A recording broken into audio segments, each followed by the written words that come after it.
बखरी स्थित जो ब्रांच है उसमें रेड किया गया था। रेड करने पे 7 लोगों की गिरफ्तारी की थी।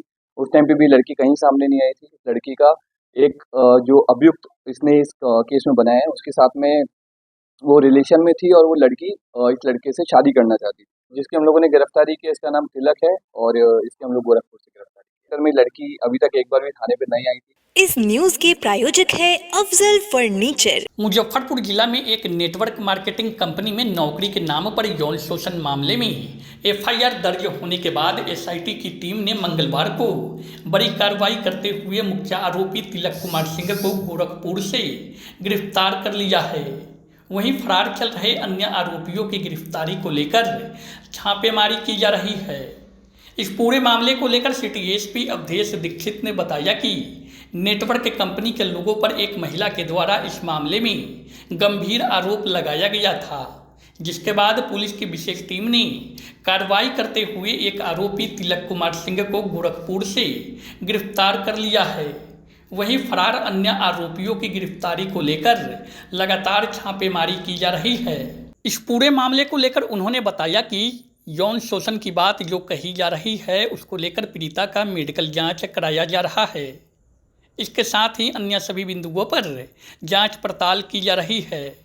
उन्होंने बताया कि जिस युवती के द्वारा इस मामले में एफआईआर दर्ज कराया गया है वो कभी इस मामले को लेकर पुलिस से मदद नहीं मांगी।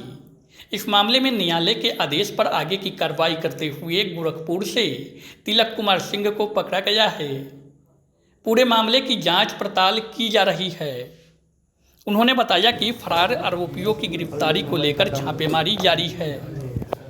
देखिए ये जो केस है इसमें जैसा आप लोग बोल रहे हैं कि लड़की के द्वारा आरोप लगाया गया, तो मैं आप लोगों को एक चीज़ क्लियर करना चाहूँगा कि हम लोग का क्राइम अगेंस्ट वुमेन में हमेशा हम लोग की प्रायोरिटी रही है और हम लोग हमेशा उस चीज़ को बहुत सेंसिटिवली हम लोगों ने डील किया है और करते भी रहेंगे।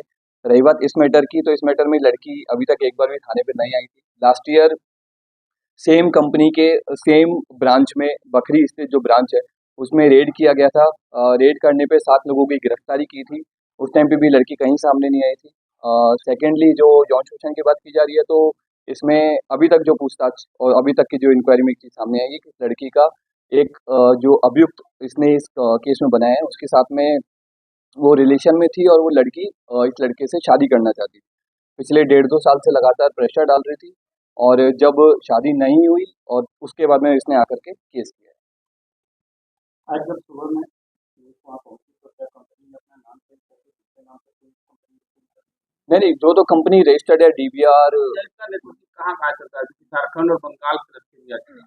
बिल्कुल, इसमें झारखंड, बंगाल और ये सिर्फ बिहार में नहीं है, ये कंपनी बाकी स्टेट्स में भी है, पंजाब तक और साउथ में भी इस कंपनी की कई सारी ब्रांचेस हैं और कई बार ये डायरेक्ट सेलिंग में खुद से करती है या फिर कई बार अपनी फ्रेंचाइज भी दे देती है। जैसे कई सारी डायरेक्ट सेलिंग कंपनीज हैं जो इंडिया में ऑपरेट करती हैं, उन्हीं में से एक कंपनी। ट्रेनिंग में फ्रॉड कॉलिंग के बारे में बताया, डायरी हम लोगों ने भी देखा, उसमें बताया जाता है किस तरीके से बेरोजगार को खोजना है, टारगेट करना और तिलक प्रताप का शिकार हो।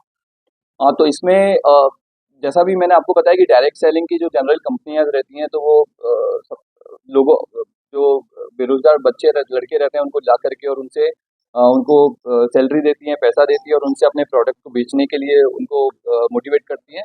और अगर नहीं करते हैं तो उनको एक टारगेट वगैरह भी दिया जाता है कि तुम्हें 50 लड़कों को ज्वाइन करवाना है, 50 लड़कियों को ज्वाइन करवाना है। तो वही सेम चीज़ इस वाले केस में हुई है। मारपीट करने का वीडियो सामने आया मारपीट करने का वीडियो सामने आया है और अभियुक्त के द्वारा भी ये चीज़ एक्सेप्ट की गई है कि उसमें, और ये पुराना जो केस हुआ था उसमें भी ये चीज़ सामने आई थी, उसमें भी हम लोग के पास में एक वीडियो आया था मारपीट का। उसमें लोग लड़के लड़कियां जो इनके हायरार्की में जो इनके सीनियर रहते हैं वो जूनियर्स को अपना जब टारगेट पूरा नहीं करते हैं तो ये लोग उनके साथ मारपीट करते हैं। तो उस चीज़ को हम लोग बहुत गंभीर तरीके से ले रहे हैं और उसकी हम लोग जाँच कर रहे हैं। मालिक कौन है? फोटो भी मिला था कि हथियार नहीं, हथियार वाला मालिक कहाँ का है और कहाँ जो इनका इस कंपनी के जो एमडी हैं वो मनीष सिन्हा हैं, ये सिवान के रहने वाले हैं। अभी तक हाँ, गिरफ्तारी के लिए हम लोगों ने छापेमारी की, बट अभी तक गिरफ्तारी क्या नाम है? जिसकी हम लोगों ने गिरफ्तारी की इसका नाम तिलक है और इसके हम लोग गोरखपुर से गिरफ्तारी किया। लास्ट ईयर जब इसमें एफआईआर हुआ था, जो व्यक्ति एक ओमकार नाथ पांडे नामक जो विक्टिम थे वो आए थे सामने। उस दौरान भी हम लोगों ने बहुत लोगों से पूछताछ की, बट उस टाइम पे भी कहीं इस तरह का कंप्लेन नहीं आया, ना ही इस लड़की के द्वारा इस तरह का कोई हमें बताया गया। जबकि नहीं, पुलिस के अनुसंधान में इस लड़की ने कभी ऐसा नहीं बताया। जबकि हाँ, कोई दूसरी नहीं। हाँ, बट यौन शोषण का उस टाइम पे भी नहीं आया था। और मैं आपको एक और चीज़ बताना चाहूँगा कि सेम चीज़ हम लोगों ने सदर थाने में भी लास्ट ईयर एक दूसरी कंपनी जो इसी तरह से डायरेक्ट सेलिंग के बिजनेस में लगी हुई है, उस पर भी हम लोगों ने 2-3 बार रेड किया है और एफआईआर की है। क्योंकि उस टाइम पे भी लड़कियां आई थी सामने, बट कहीं यौन शोषण का बात नहीं है। तो जो ये चीज़ बात उठ रही है शिथिलता वाली, तो मैं आपको ये चीज़ बहुत कॉन्फिडेंस के साथ बोलना चाहूँगा कि हम लोग लगातार इस तरह के मैटर्स पे बहुत सीरियसली लेकर के कार्रवाई करते रहे हैं। SIT का गठन किया गया एसआईटी का इसमें गठन किया गया है, एसडीपीओ टाउन टू के नेतृत्व में। और एक बात पर आरोप लगा कि अभी तक के उसमें उस अभी तक के इन्वेस्टिगेशन है, बाकी इन्वेस्टिगेशन जारी है, तो इसमें आगे उस बिंदु पर भी जांच की। बिल्कुल उसमें जांच होगी। इसमें सिर्फ लड़कियां नहीं है, लड़के भी हैं, और ये कहना मुश्किल है नंबर का, क्योंकि इसमें लाखों की संख्या में लड़के लोग हैं, लड़कियां लोग हैं, जो पूरे इंडिया में इन लोगों के कॉल सेंटर चलते हैं, फिर अलग अलग ब्रांचेस हैं जहाँ पे बैठ करके वो कस्टमर्स को फोन करते हैं और अपने प्रोडक्ट्स को बेचते हैं। दूसरे स्टेट से पुलिस ने संपर्क किया है। बिल्कुल, तो हम लोग इसकी जितनी भी ब्रांचेस हैं, सारी ब्रांचेस का हम लोग एक वो लिस्ट तैयार करेंगे, और जितने भी ब्रांचेस में जो अलग अलग स्टेट्स में अलग अलग सिटीज में हो रही है, उनके हम लोग संबंधित पुलिस को हम लोग सूचना देंगे। गोरखपुर वहां से हम लोगों ने जो मेन अभियुक्त था, जिसपे लड़की ने आरोप लगाया है तिलक, उसकी हम लोगों ने गिरफ्तारी की।